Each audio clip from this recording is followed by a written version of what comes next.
Hi everyone, I'm Professor Nyberg and I am currently the Acting Dean of the Faculty of Dentistry at the University of the Western Cape. And if you're watching this, I hope it's because you have some idea you might like to come and join us and study as an undergrad student. The University of the Western Cape is a stunning place with an incredible history of community-based activity and struggle for democracy in this country. And the Faculty of Dentistry has been part of it, producing its first graduates in 1978. That puts us at 42 years old this year. The university itself is celebrating 60 years of existence, 60 years of producing graduates that are currently doing amazing things across the country and across the globe. If you come into our Faculty of Dentistry, you will be one of about half the students going out to become dental professionals in the South African community. If you join us, you have a choice of doing dentistry or doing oral hygiene. And of course later you may come back and join us again to do a postgraduate degree. The oral hygiene degree is 3 years long and you can work independently, and most practitioners have a hygienist working with them. And if you listen to the later presentations, you'll find out more about what hygiene is about. Dentistry is a 5-year program, after which you have to do 1 year of community service somewhere in the country. When you join us for that 5-year period, you will spend a lot of time in science, a lot of time in clinics, and you will be treating people very, very soon in your dental career, helping them address the oral health problems they have. You will be asked to go out and do work in communities. You might join one of our outreaches to remote West Cape provincial small towns. You will definitely join one of the 2 health trains later in your training. And you will spend 2 weeks there treating remote rural communities. So the training is diverse and it's in many different community settings. Here in Cape Town, our main faculty building is just adjacent to the Nyberg Hospital, and our other main facility is in Mitchell's Plain at Town Centre, where we also run another 65 chairs.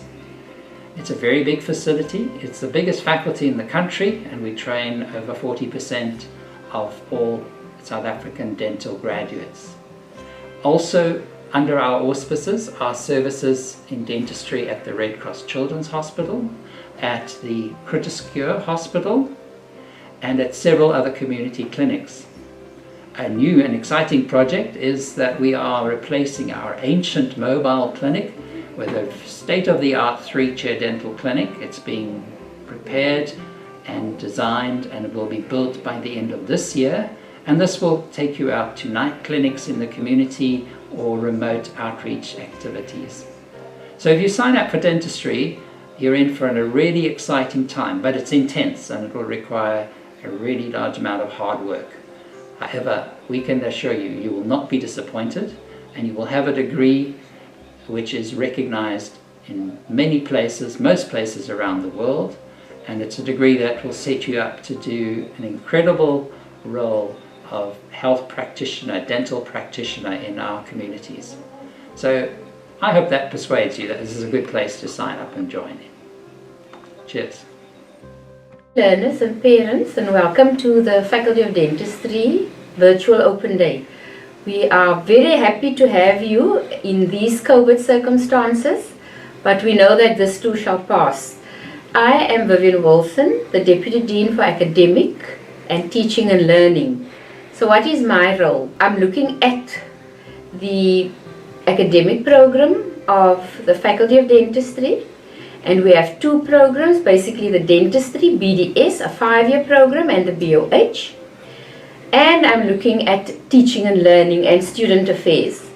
So I have to make sure that we comply with the University of the Western Cape rules and regulations with regard to curriculum and student teaching and learning, as well as the Health Professions Council, the HPCSA, their rules and regulations. So we're looking at curriculum. Basically, what do we teach students?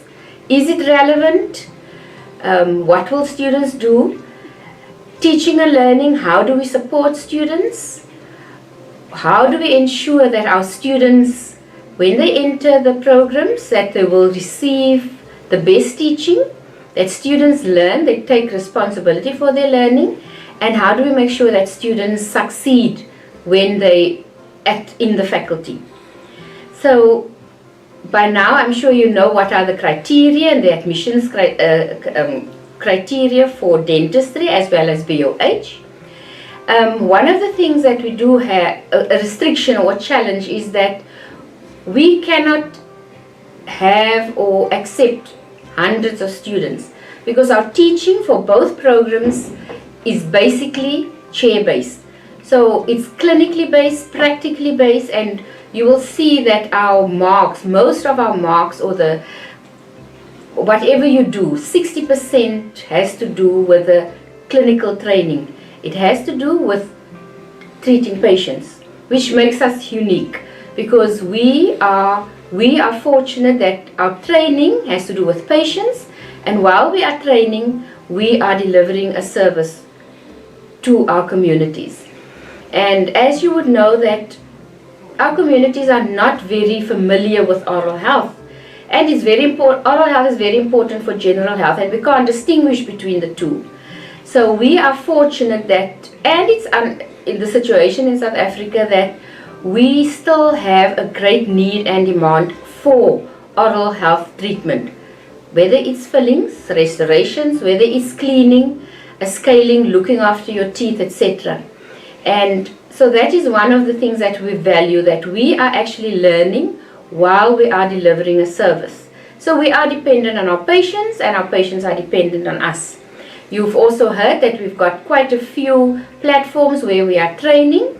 So students get really, they see the majority of people, they see different communities, they can deliver treatment at different sites, etc. We are also the largest dental school, so we deliver about 50% of the workforce in South Africa.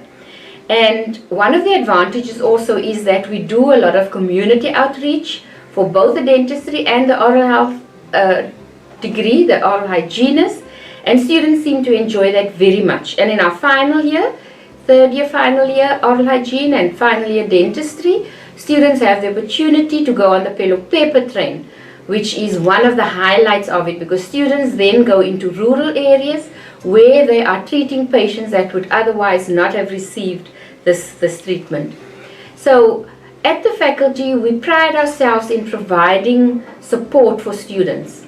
So our selection criteria is quite high, and once we have selected students into the program, we believe that you can succeed.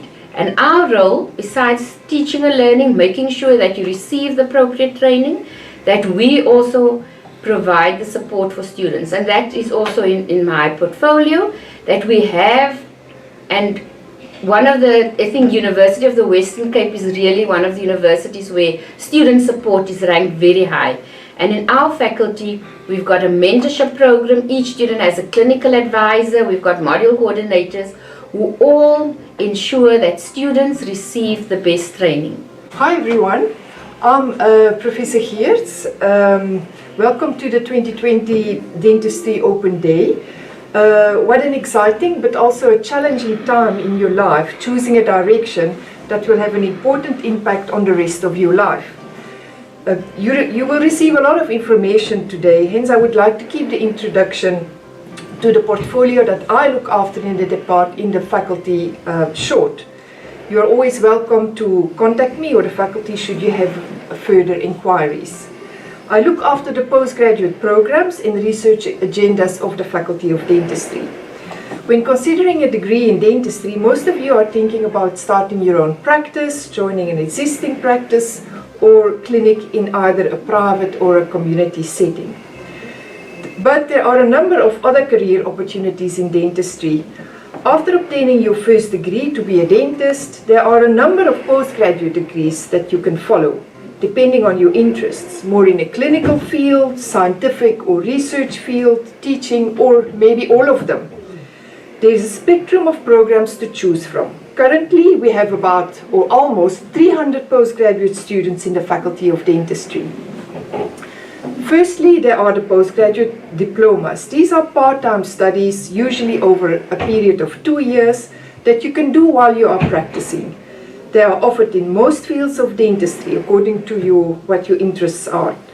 Any person with a BDS or a similar degree can apply, although places are usually restricted depending on the capacity within the departments.